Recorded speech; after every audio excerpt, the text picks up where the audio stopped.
ಇದು ಕೇವಲ ಒಬ್ಬ ರಾಜನ ಕಥೆಯಲ್ಲ.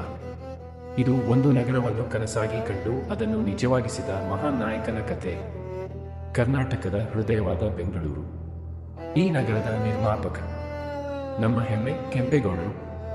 1513ರಲ್ಲಿ ಯಲಹಂಕ ಪ್ರದೇಶದಲ್ಲಿ ಜನಿಸಿದ ಕೆಂಪೇಗೌಡರು ತಂದೆ ಕೆಂಪನಂಜೇಗೌಡರ ಪುತ್ರರಾಗಿದ್ದರು. ಬಾಲ್ಯದಿಂದಲೇ ಧೈರ್ಯ, ನಾಯಕತ್ವ ಮತ್ತು ಜ್ಞಾನದಿಂದ ಅವರು ವಿಶಿಷ್ಟರಾಗಿದ್ದರು.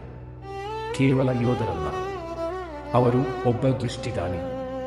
1537ರಲ್ಲಿ ಕೆಂಪೇಗೌಡರು ಒಂದು ದೊಡ್ಡ ಕನಸು ಕಂಡರು. ಒಂದು ಸುಂದರ ನಗರವನ್ನು ನಿರ್ಮಿಸುವ ಕನಸು. ಅವರು ಬೆಂಗಳೂರನ್ನು ಯೋಜಿತವಾಗಿ ನಿರ್ಮಿಸಿದರು. ಮಾರುಕಟ್ಟೆಗಳು, ರಸ್ತೆ, ಕೆರೆಗಳು, ದೇವಸ್ಥಾನಗಳು ಎಲ್ಲವೂ ವ್ಯವಸ್ಥಿತವಾಗಿ. ಇಂದಿನ ಮಾಡರ್ನ್ ಬೆಂಗಳೂರು. ಅವರ ದೂರದೃಷ್ಟಿಯ ಫಲ.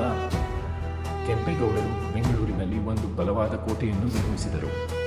ನಗರದ ಸುತ್ತ 4 ಗೋಪುರಗಳನ್ನು ಕಟ್ಟಿಸಿ ನಗರದ ಗಡಿಗಳನ್ನು ಗುರುತಿಸಿದರು. ಇವು ಇಂದಿಗೂ ಅವರ ಮಹತ್ವದ ಸಾಕ್ಷಿಗಳಾಗಿವೆ. ಕೆಂಪೇಗೌಡರು ಕೇವಲ ಯುದ್ಧಗಳಲ್ಲಿ ಜಯ ಸಾಧಿಸಿದವರಲ್ಲ, ಜನರ ಕಲ್ಯಾಣಕ್ಕಾಗಿ ಶ್ರಮಿಸಿದ ಒಳ್ಳೆಯ ಆಡಳಿತಗಾರ. ಅವರು ಕೆರೆಗಳನ್ನು ತೋಡಿಸಿದರು, ಕೃಷಿಗೆ ಉತ್ತೇಜನ ನೀಡಿದರು, ಜನ ಬದುಕನ್ನು ಸುಧಾರಿಸಿದರು. ಅವರ ಜೀವನದಲ್ಲಿ ಸವಾಲುಗಳು ಇದ್ದವು. ವಿಜಯನಗರ ಸಾಮ್ರಾಜ್ಯದ ಒಳಪರಿಸ್ಥಿತಿಗಳು ಮತ್ತು ರಾಜಕೀಯ ಒತ್ತಡಗಳು. ಆದರೂ ತಮ್ಮ ಧೈರ್ಯ ಮತ್ತು ನಿಷ್ಠೆಯಿಂದ ಅವರು ಎಲ್ಲವನ್ನೂ ಎದುರಿಸಿದರು. ಇಂದು ನಾವು ನೋಡುತ್ತಿರುವ ಬೆಂಗಳೂರು ಕೆಂಪೇಗೌಡರ ಕನಸಿನ ಪ್ರತಿಬಿಂಬ. ಅವರ ದೃಷ್ಟಿ, ಅವರ ಪರಿಶ್ರಮ, ಇವು ಎಲ್ಲವೂ ನಮಗೆ ಸ್ಫೂರ್ತಿ.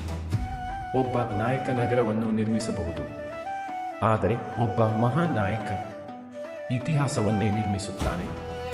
ಕೆಂಪೇಗೌಡರು ನಮ್ಮ ನಾಡಿನ ಹೆಮ್ಮೆ, ನಮ್ಮ ಇತಿಹಾಸದ ಶಿಲ್ಪಿ. ಜೈ ಕರ್ನಾಟಕ, ಜೈ ಕೆಂಪೇಗೌಡ.